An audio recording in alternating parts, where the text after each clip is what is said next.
রুটি পরোটা খেয়ে মুখের স্বাদ যে বদলাতে গেলে তবে এই রেসিপিটা একবার বাড়িতে বানিয়ে দেখুন। খেতে যেমন সুস্বাদু, করতেও অমনি সুবিধা সোজা। আর ঘরে থাকা উপকরণ দিয়েই আমি করেছি।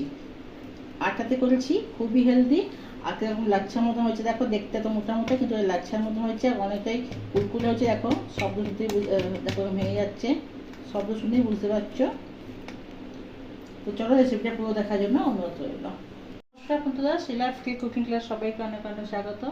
একদিন রুটি পরোটা খেয়ে মুখে অরুচি লাগলে, একটা মুখের স্বাদ বদলার জন্য একটা আটাতে আমি ইউনিক রেসিপি আজকে বানাবো। তো তার জন্য এখানে নিয়ে নিয়েছি এখানে আটা নিয়েছি এখানে 300 গ্রাম আটা আছে। স্বাদ অনুযায়ী দিয়ে দিলাম এতে লবণ, দেবো এখানে 1 চামচ চিনি,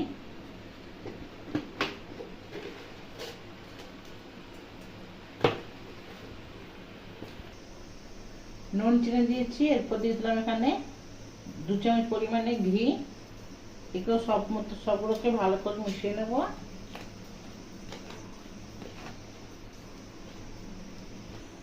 ঘি আটার সঙ্গে ভালো করে মিশিয়ে নিয়ে এবার মুঠো করলাম, দলা পাকিয়ে যাবে, আবার ভেঙে দিলে গুঁড়ো হয়ে যাবে।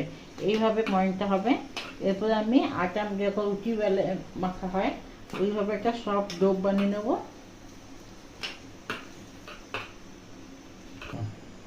ভালো করে আটা এখানে মেখে নিয়েছি।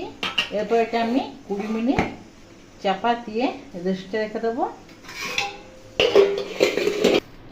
এরপর একটা কড়াই বসিয়ে দিয়েছি। কড়াই দিয়ে দিলাম সর্ষের তেল গরম হয়ে দিয়ে দেবো এখানে সর্ষে, দিয়ে দেবো কাঁচা লঙ্কা কুচি, সর্ষে কাঁচা লঙ্কা ফুটে গেলে দিয়ে দেবো ওখানে 8-10টা কারি পাতা, দেবো কিছুটা পেঁয়াজ কুচি, ভালো করে ভেজে নেব।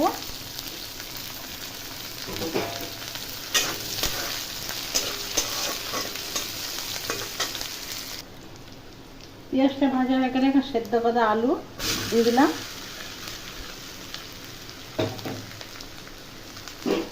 ভালো করে মিশিয়ে নেব।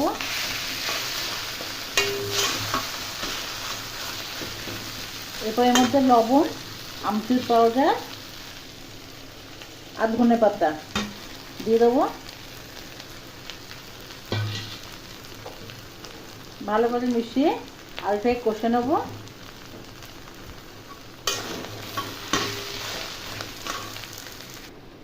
পুর এখানে একদম তৈরি, বার করে নেব।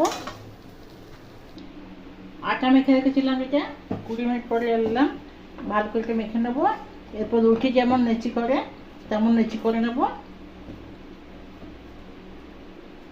একটু বড় বড় করছি, রুটি ছোট করে একটু বড় রুটি থেকে সামান্য একটু বড় করে নিচ্ছি। এইভাবে নেচিগুলো করে নেব। সামান্য আটা গুঁড়ো দিয়ে এটা পুরো বড় করে চাকিটা যত বড় তত বড় বেলে নেব, আর পাতলা করে বেলবো। এইভাবে আমি একটু লম্বা আকারে বড় করে বেলে নিচ্ছি। এরপর এর মধ্যে আমি তেল লাগিয়ে নিচ্ছি। তোমরা তেল, ঘি, বাটার যা পারবে লাগাবে। আমি এখানে তেল লাগালাম, সাদা তেল। ভালো করে তেল লাগিয়ে দেওয়ার পরে এখানে শুকনো আটার গুঁড়ো ছড়িয়ে দেবো।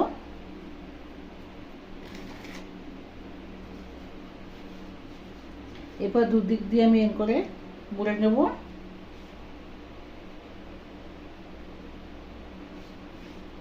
এরপর আবার তেল লাগিয়ে নেব।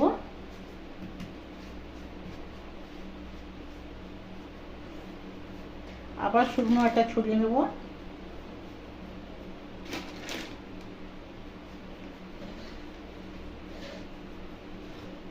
আবার এইভাবে মুড়ে নিলাম, ভালো করে প্রেস করে দেব। এরপর এটাকে আমি গোল গোল করে নেব। এমন গোল করবো, লম্বা করে গোল গোল করতে নিয়ে যাবো যেমন ভেতরে কোনো এয়ার না থাকে।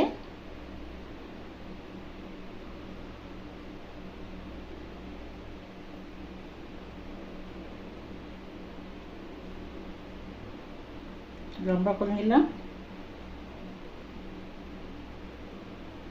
এরপর মাঝখান থেকে একটা ধাঁধা ছড়ি নিয়ে মাঝখান থেকে আমি এটা কেটে নেব।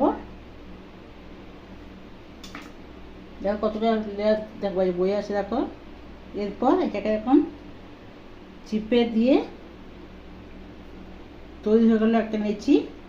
এইভাবে সব নেচিগুলো করে নেব। এই যে কি সুন্দর লেয়ার বয়ে যাচ্ছে দেখো। এই একটা নেচি করলাম, এই একটা নেচি করলাম, দুটো নেচি হয়ে গেল। এবার এটাকে আমি রুটির মতন বেলে নেব। লুচি সরি ভুল করলাম, রুটি না লুচির মতন বেলবো।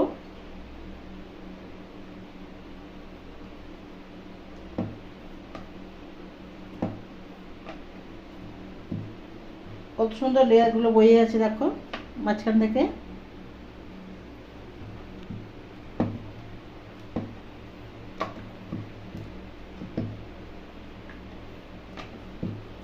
এইভাবে এটা লুচির মতন বেলে নিলাম।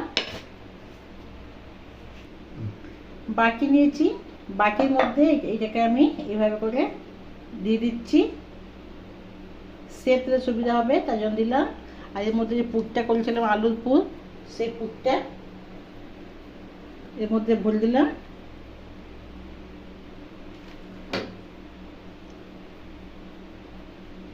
এরপর এই মুখটাকে আমি ভালো করে মুড়ে নেব।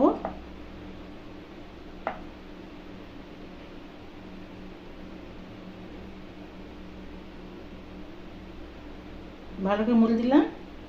এখন তৈরি হয়ে গেল একটা, একটু সুন্দর দেখতে লাগছে, লেয়ার গল্প বয়ে যাচ্ছে। এরকম এইগুলো এরকম সবগুলো করে নেবো আগে।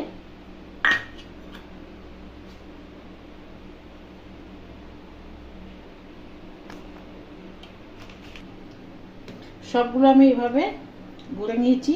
কতটা লাচ্ছা কতটা দেখা যাচ্ছে দেখো, বুঝতে পারছো তোমরা, এরকম গোল গোল। এরপর আমি এখানে তেল বসিয়ে দিচ্ছি। তেল বেশি গরম হবে না, এরকম অল্প অল্প গরম হবে। এইতে দিয়ে দিলাম এগুলোকে, দিয়ে এবার ভেজে নেব।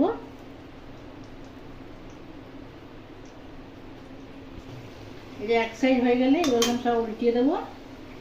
দেখো কতটাই লাচ্ছা বয়ে যাচ্ছে, আর কতটা ক্রিস্পি হয়েছে। যে পেটিস বার্গার এগুলো পছন্দ করে তার এটা নিশ্চয়ই খুব ভালো লাগবে।